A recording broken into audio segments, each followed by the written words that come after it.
तो एक बार ना जिन्होंने बाद में स्टार्ट किया वापस देखना। हम लोगों ने टॉपिक लिया, देखो फर्स्ट टॉपिक हमने कंप्लीट कर लिया था एक्चुअली। फर्स्ट टॉपिक हमने कंप्लीट किया था income which are taxable as per calculation. ऐसी इनकम जो कैलकुलेशन के बेसिस पे टैक्सेबल है, ऐसी इनकम जो किसके बेस पे टैक्सेबल होगी, कैलकुलेशन। फिर अब हम लोग सेकंड टॉपिक उठा रहे हैं। Second topic exempted income. तो ऐसी इनकम जिसपे कभी कोई टैक्स लगता ही नहीं है, वो इनकम।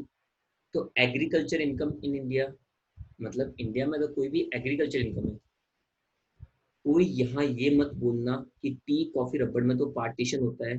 हाँ, पार्टीशन होता है, पर टी कॉफी रबड़ में पार्टीशन करते जैसे टी में करते 40 और 60। तो 60% को एग्रीकल्चर मानते हैं, और मैं यहाँ पे बोल रहा हूँ एग्रीकल्चर इनकम एग्जाम। तो टी बिजनेस और एग्रीकल्चर दोनों में काउंट होता है, तो 40% जो बिजनेस है वो तो टैक्सेबल है। मैं यहाँ पे बोल रहा हूँ एग्रीकल्चर इनकम, मतलब इसमें टी का, कॉफी का और रबड़ का केवल एग्रीकल्चर पोर्शन लिया है मैंने। बाय डिफॉल्ट एक समझने वाला पॉइंट होता है कि मैं बात एग्रीकल्चर इनकम कर रहा हूँ, तो एग्रीकल्चर इनकम का पोर्शन ही मैं सोचूंगा। ठीक है।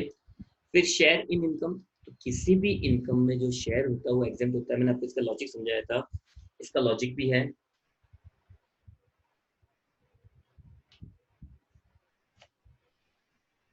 इसका लॉजिक क्या था एक्चुअली, देखो एक सिंपल सी बात लें तो कोई भी फर्म है, कोई भी है, वो जैसे इनकम अर्न करती है, प्रॉफिट बिफोर टैक्स, पहले टैक्स लेस करती है, प्रॉफिट आफ्टर टैक्स, और उसको अपने पार्टनर्स, अपने मेंबर्स में बांट देती है। तो लॉजिकली जब आपने एक बार टैक्स दे दिया है तो बार बार थोड़ी टैक्स दोगे उसके ऊपर। इसलिए जो भी शेयर इन इनकम होती है वो क्या हो जाती है, एग्जेम्प्ट होती है। फिर amount received from public provident provident fund and Sukanya Samriddhi Yojana, अगर इनसे आपको कोई अमाउंट रिसीव हो रही है, आपने फंड में पैसे जमा कराए होंगे, आपने नहीं, किसी बड़े ने जमा कराए थे, और वो पैसे आप लोगों को मिल रहे हैं, तब भी वो आपके लिए क्या होंगे, एग्जेम्प्ट होंगे। ठीक है।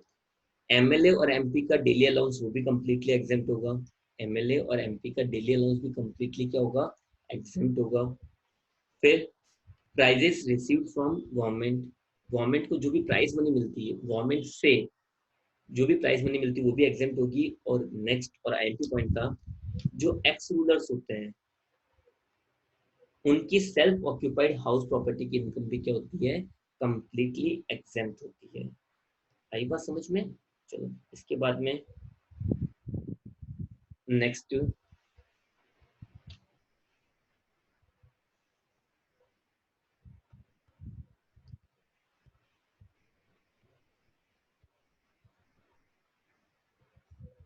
Dividend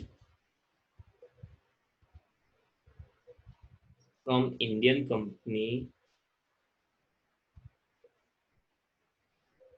up to ₹10 lakh. Dividend Indian company का 10 लाख रुपए तक एग्जेम्प्ट होता है, और excess will be taxable and tax rate will be 10%। जो एक्सेस है वो टैक्सेबल होगा, उसकी टैक्स की रेट क्या हो जाएगी, 10%। ठीक है। चलो फिर इसके बाद में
interest from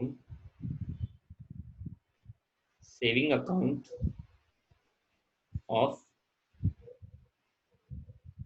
post office up ₹2,3500। Saving account का जो होगा वो 3500 तक, and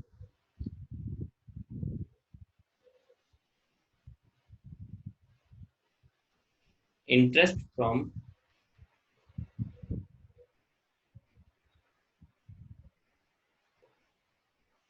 fix deposit of post. Saving account का इंटरेस्ट तो कितना एग्जेम्प्ट है, 3500 रुपए, और फिक्स डिपॉजिट का इंटरेस्ट कितना है, पूरा का पूरा एग्जेम्प्ट होता है। ठीक है, इसके बाद में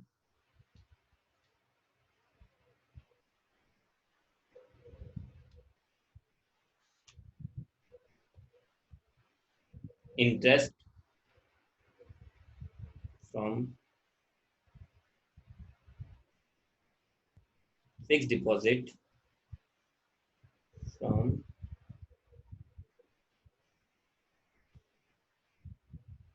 नोटिफाइड स्कीम्स। जो नोटिफाइड स्कीम्स होती है, गवर्नमेंट ने नोटिफाई करेगी, तो उनके लिए भी क्या होगा, एग्जेम्प्ट हो जाएगा। फिर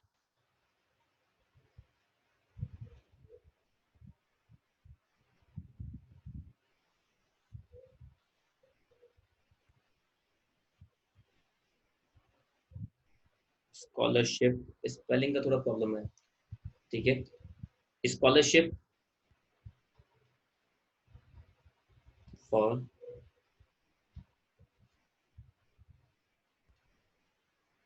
स्टूडेंट्स, तो जो स्कॉलरशिप होगी वो भी क्या हो जाएगी, कंप्लीटली एग्जेम्प्ट। इसके बाद में नेक्स्ट, तो चलो देखो, तो कौन कौन सी इनकम्स कंप्लीटली एग्जेम्प्ट है वो देखो। एक्चुअली बीकॉम वालों के लिए अगर मैं सिंपल बात बोलूँ ना, तो चैप्टर नंबर 3 के भी काफी सारे पॉइंट कवर हो जाएंगे इसके अंदर। ठीक है, तो देखो, agriculture income in India exempt है पूरी की पूरी। फिर next, share in income of HUF. फिर amount receive from public provident fund, interest वगैरह कुछ भी, amount receive from Sukanya Samriddhi Yojana कुछ भी। एमएलए और एमपी का डेली अलाउंस, सैलरी तो टैक्सेबल होती है, बट डेली अलाउंस क्या होता है, एग्जेम्प्ट होता है। गवर्नमेंट से अगर कोई भी प्राइस मिल रहा है, या एक्स रूलर जो हमारे पूर्व शासक थे, वो लोग अपनी हाउस प्रॉपर्टी को सेल्फ ऑक्यूपाइड कर रखते हैं, तो वो एग्जेम्प्ट हो जाएगी, उस पर कोई कैलकुलेशन करनी ही नहीं। Excuse me. Dividend from Indian company up to ₹10 lakh और एक्सेस अमाउंट पे 10% टैक्स लगेगा। पोस्ट ऑफिस सेविंग अकाउंट है तो 3500 रुपए तक का इंटरेस्ट एग्जेम्प्ट और एक्सेस टैक्सेबल, और फिक्स डिपॉजिट तो पूरा एग्जेम्प्ट। नोटिफाइड स्कीम्स है तो उसका भी फिक्स डिपॉजिट का इंटरेस्ट पूरा एग्जेम्प्ट होगा, और जो स्टूडेंट्स है उनकी स्कॉलरशिप कंप्लीटली क्या हो जाएगी, एग्जेम्प्ट हो जाएगी। ठीक है, तो इसी के साथ पर एग्जेम्प्ट मतलब बस उस पर कुछ भी नहीं करना आपको, उस पर कुछ भी नहीं करना, ये एग्जेम्प्ट, एग्जेम्प्ट मतलब इसको ऐड नहीं करना है। ठीक है, point number 3,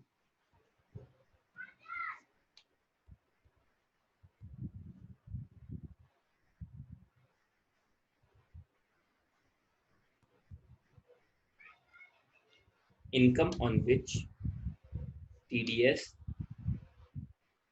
is not deductible. ऐसी इनकम जिन पे टीडीएस डिडक्टिबल नहीं है, ऐसी इनकम जिन पे टीडीएस डिडक्टिबल नहीं है। ठीक है,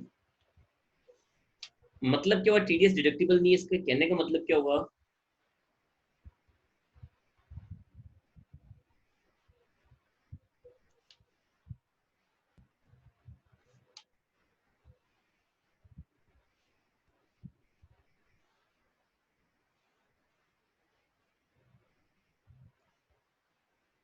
20 इनकम, ये income as it is taxable हो जाएगी, कोई कैलकुलेशन नहीं, कुछ टीडीएस नहीं, बस जैसी इनकम उतनी उतनी टैक्सेबल कर दो, उतनी की उतनी क्या कर दो, ऐड कर दो। जितनी इनकम आपको मिली है उतनी एज इट इज ऐड कर दो, और कोई कंफ्यूजन नहीं रखना है। ठीक है, तो ऐसी इनकम कौन कौन सी है, तो ऐसी इनकम कौन कौन सी जिसपे टीडीएस कटेगा ही नहीं, तो देखो,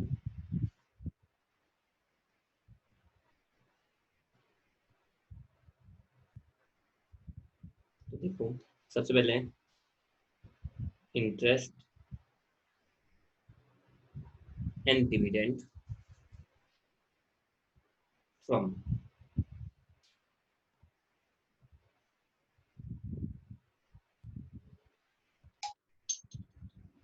फॉरेन कंपनी,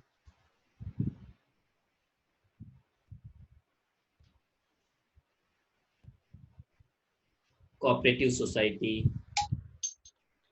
गवर्नमेंट, ठीक है, गवर्नमेंट में एक्चुअली डिविडेंड 10 लाख,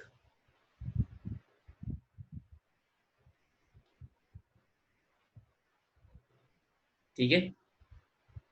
तो in that case the point is income on which TDS is not deductible.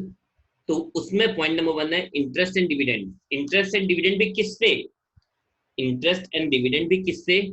Foreign company से, कोऑपरेटिव सोसाइटी से, गवर्नमेंट से, जो भी आपको इंटरेस्ट एंड डिविडेंड मिलता है उस पर कभी भी टीडीएस नहीं कटेगा, उस पर कभी भी टीडीएस नहीं कटेगा। मतलब ये जो इंटरेस्ट डिविडेंड होते हैं फॉरेन कंपनी वाले, कोऑपरेटिव सोसाइटी वाले, गवर्नमेंट वाले, वो एज इट ऐड कर दो बस, कोई टेंशन नहीं, कोई कंफ्यूजन नहीं है, ठीक है। जो भी इंटरेस्ट एंड डिविडेंड आपको गवर्नमेंट से मिले हैं, डिविडेंड वही 10 लाख से ऊपर वाला होगा, फॉरेन कंपनी से मिले हैं, कोऑपरेटिव सोसाइटी से मिले हैं, तो उन पे कोई टीडीएस नहीं कटता। मतलब जितना इंटरेस्ट, जितना आपको टीडीएस वगैरह मिला है वो सारा का सारा क्या हो जाएगा? टैक्सेबल हो जाएगा, ठीक है। चलो एक क्वेश्चन का आंसर देना, इससे रैंडम क्वेश्चन पूछ रहा हूँ। डिविडेंड या दो पॉइंट है ना, interest 10 lakh, dividend more than 10 lakh, ठीक है। चलो interest of ₹10,000 from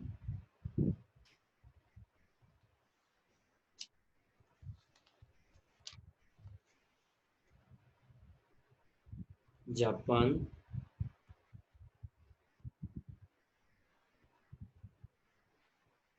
development bonds और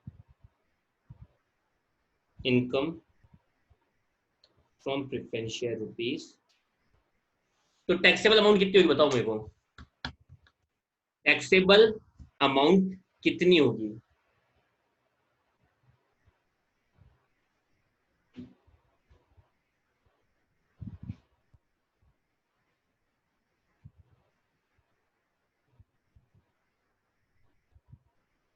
दस हजार 10,000। आप अपना आंसर मैसेज में दो लिख के।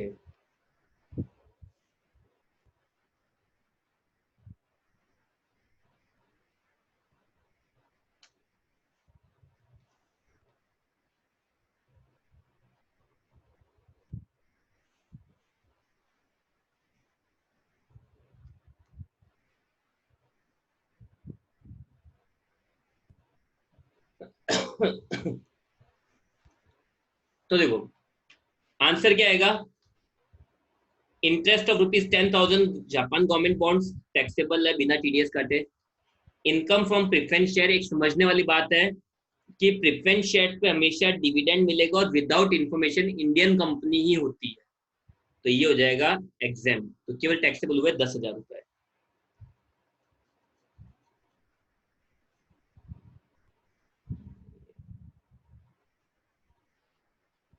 ठीक है। चलो तो ये तो हुई एक बात। फिर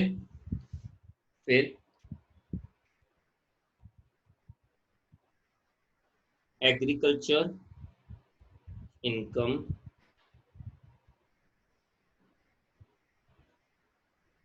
आउटसाइड इंडिया। इंडिया में है तब तो क्या है? एग्जाम, बट आउटसाइड इंडिया है तो टैक्सेबल होगी, उस पर कोई टीडीएस की रेट या कुछ भी स्पेसिफाइड नहीं है, ठीक है। फिर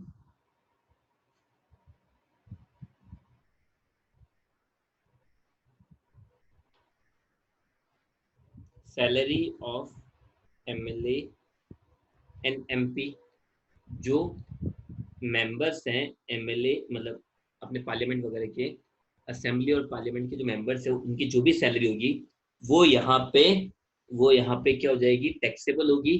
बट इनका जो अलाउंस होगा वो क्या होगा, एग्जेम्प्ट होगा। ओके, फिर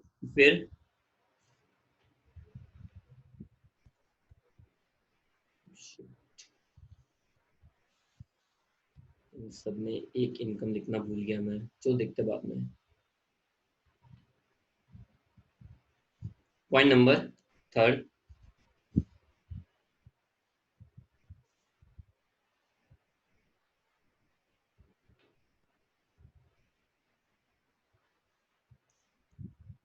interest dividend agriculture income salary of MLA and MP. फिर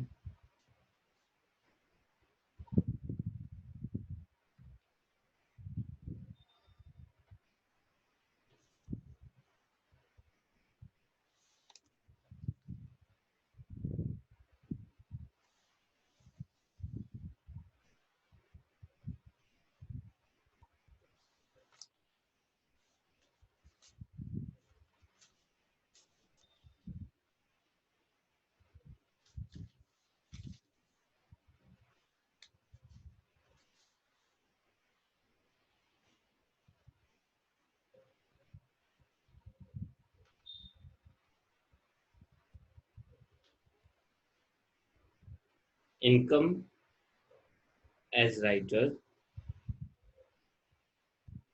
राइट्स ओकेजनली, मतलब उनका कोई प्रोफेशन नहीं है, ओकेजनली कभी कभी ही वो किसी न्यूज़पेपर मैगजीन्स वगैरह के लिए लिखते हैं, उनका प्रोफेशन नहीं है, ना वो वहां पर जॉब कर रहे हैं। ठीक है, इसके बाद में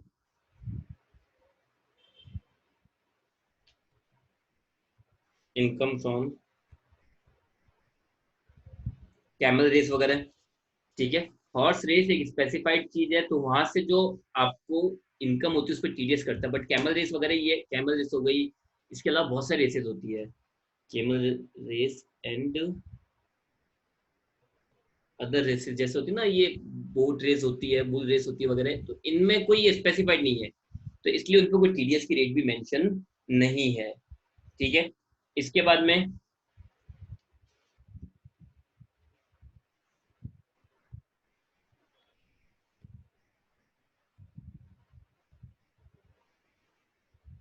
एन्युटी रिसीव्ड फ्रॉम एलआईसी। ठीक है, अगर आपको एलआईसी से एन्युटी वगैरह मिल रही है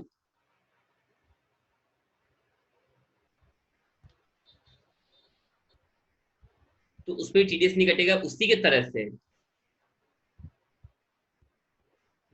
एलआईसी का जो बोनस होगा, बोनस ऑफ एलआईसी वो क्या हो जाएगा, एग्जेम्प्ट।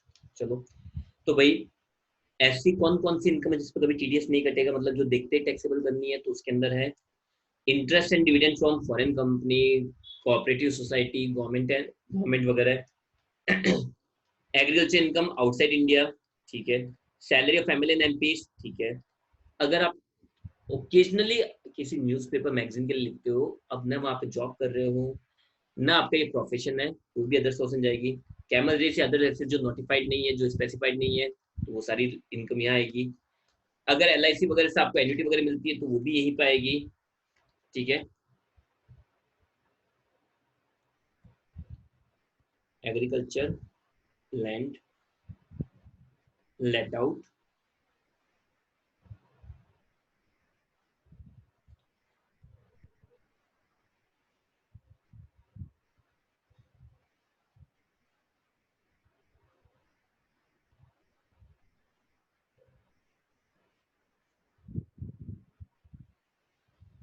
कोई एग्रीकल्चर लैंड थी जो आपने लेट आउट की है कॉमर्शियल पर्पज से, कोई एग्रीकल्चर लैंड है जो आपने किसके पर्पज से, कॉमर्शियल पर्पज से लेट आउट किया है, तो उसका जो रेंट होगा वो भी अदर सोर्सेज में जाएगा, उस पर भी टीडीएस नहीं कटेगा।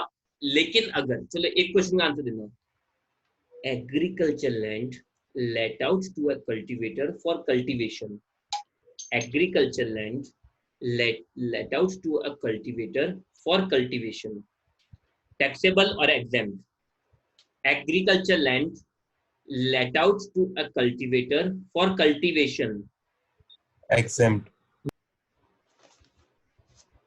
एग्जाम।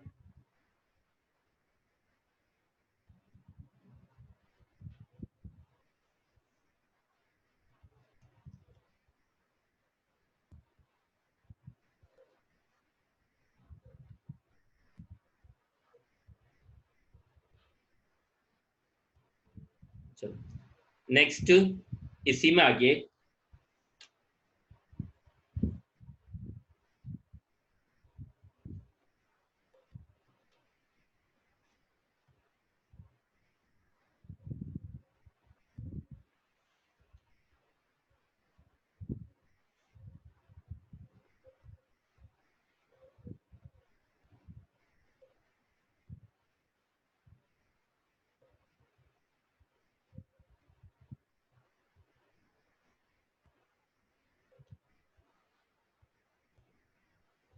remuneration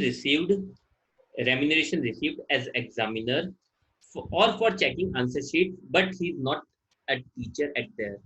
वो टीचर नहीं होना चाहिए। हमने पहले फर्स्ट लेक्चर में ये चीज आइडेंटिफाई कर ली थी कि अगर वो टीचर है, remuneration received for checking answer sheet, as he is a teacher, तो वहां पे एम्प्लॉय है तो सैलरी ऐड में जाएगा। नॉट अ टीचर तो अदर सोर्स में जाएगा, बाय डिफॉल्ट भी किसमें जाएगा, अदर सोर्सेज में। ठीक है, फिर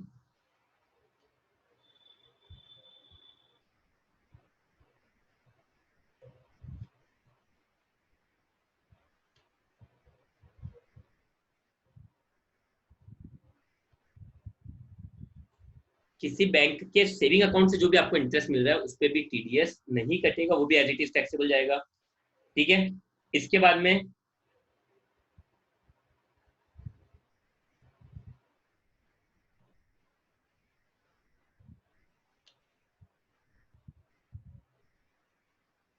इनकम फ्रॉम अननोन और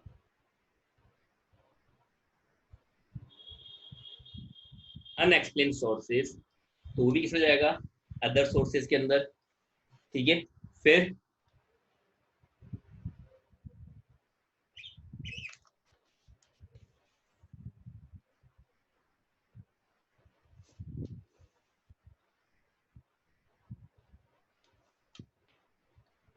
उसी तरह से डिविडेंड में एक को बात ध्यान रखना, इंडियन कंपनी के साथ साथ Indian company UTI mutual fund,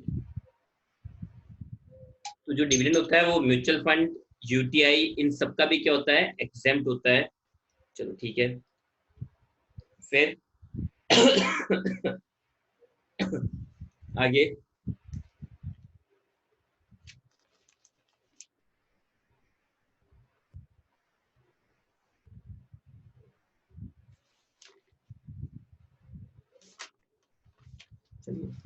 तो यहाँ पे आके हमारा ये टॉपिक फिनिश होता है। कल इसका लास्ट टॉपिक, और कल की क्लास कोई मिस नहीं करेगा। जो लोग अटेंड नहीं करें उनको बोलना है कि मैं टीडीएस का पॉइंट पूरा समझाऊंगा, टीडीएस सबसे आईएमपी पॉइंट है। तो नेक्स्ट क्लास कोई भी मिस नहीं करेगा, एक रिक्वेस्ट है। तब तक के लिए take care, stay at home, good bye.